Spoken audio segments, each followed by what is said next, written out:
नमस्कार।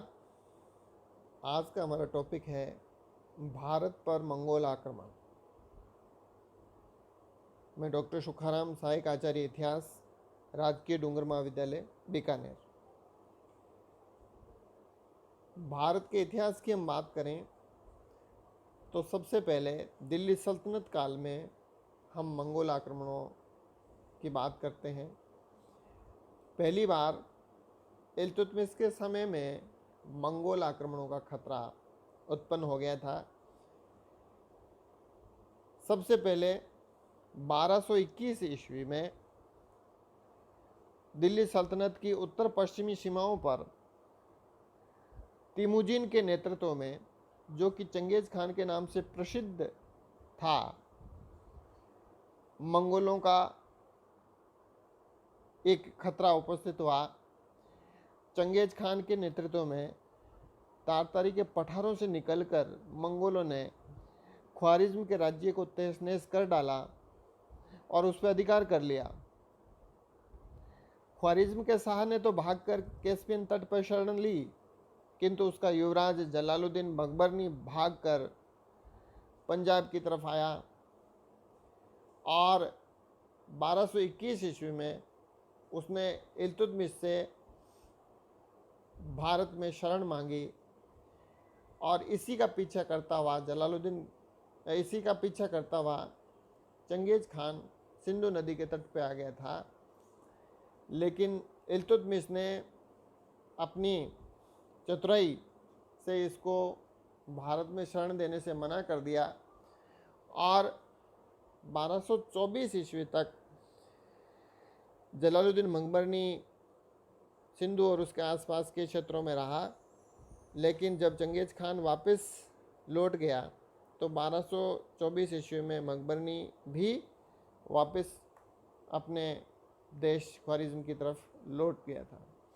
तो इस प्रकार ये दिल्ली सल्तनत के इतिहास में पहली बार इल्तुतमिश के शासनकाल में मंगोल आक्रमणों का खतरा उत्पन्न हुआ था, लेकिन ये संकट सौभाग्य से टल गया।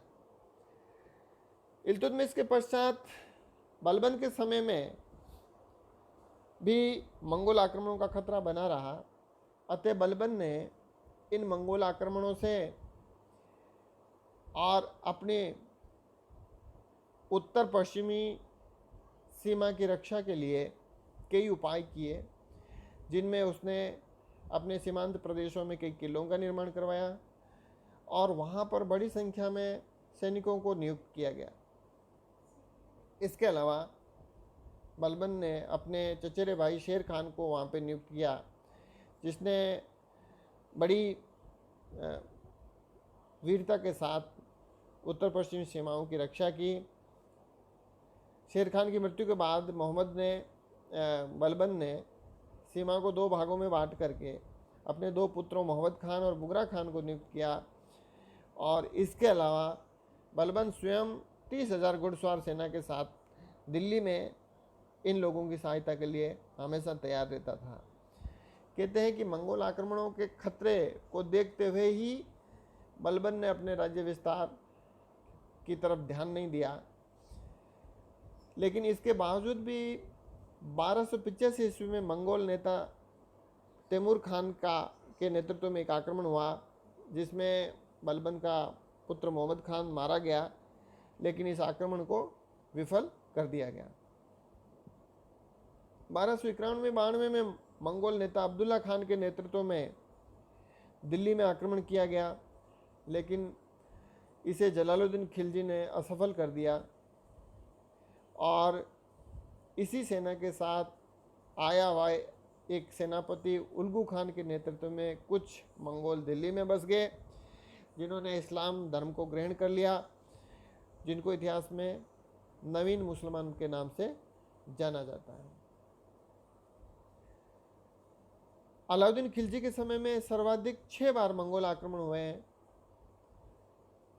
और ये 6 आक्रमण ट्रांसऑक्शियाना के शासक द्वारा किए गए थे, जिनमें पहला मंगोल आक्रमण 1297-98 ईस्वी में कादर खान के नेतृत्व में किया गया, जिसे उलुग खान और जफर खान द्वारा असफल कर दिया गया।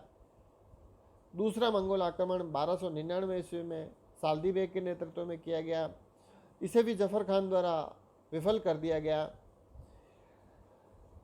तीसरा मंगोल आक्रमण 1299 ईस्वी में कुतलुग ख्वाजा के नेतृत्व में किया गया और कुतलुग ख्वाजा सीधा आकर के और उसने दिल्ली का घेरा डाल दिया।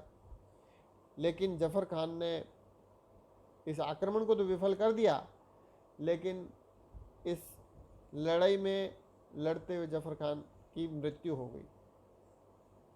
लेकिन ऐसा इतिहासकारों का मानना है कि जफर खान मंगोल आक्रमणों से दिल्ली सल्तनत की रक्षा करने वाला एक एक्सपर्ट सेनापति था, एक योग्य सेनापति था, जिसने जीते जी दिल्ली पर मंगोल आक्रमण से दिल्ली की रक्षा की। चौथा मंगोल आक्रमण 1303 ईस्वी में तारगी द्वारा किया गया। इसने भी सीधा दिल्ली का घेरा डाला और इस समय अलाउद्दीन खिलजी ऐसी स्थिति में नहीं था कि वो सीधी लड़ाई कर सके, अतः उसने मंगोलों से लड़ने की हिम्मत वो नहीं जुटा पा रहा है। लेकिन उसकी किस्मत ठीक थी, अतः सौभाग्य से कुछ समय बाद मंगोलों ने स्वतः ही घेरा उठा करके और वो वापस मध्य एशिया की ओर लौट चले। पांचवा मंगोल आक्रमण 1303 ईस्वी में अली बेग और तरतक द्वारा किया गया, जिसे मलिक तुगलक और मलिक काफूर द्वारा विफल कर दिया गया। छठा और अंतिम मंगोल आक्रमण जो अलाउद्दीन खिलजी के समय में हुआ वो 1306 ईस्वी में हुआ। इसमें दो मंगोल सेनापतियों ने अपनी सेनाओं के साथ दो तरफ से आक्रमण किया गया, एक उत्तर की तरफ से जो कब्बक के नेतृत्व में, और दूसरा आक्रमण इकबाल मंदा और तई वू के नेतृत्व में जैसलमेर और नागौर होते हुए किया गया था, जिसे मलिक तुगलक और मलिक काफूर द्वारा इनको हरा करके और भगा दिया, अर्थात इस आक्रमण को भी विफल कर दिया।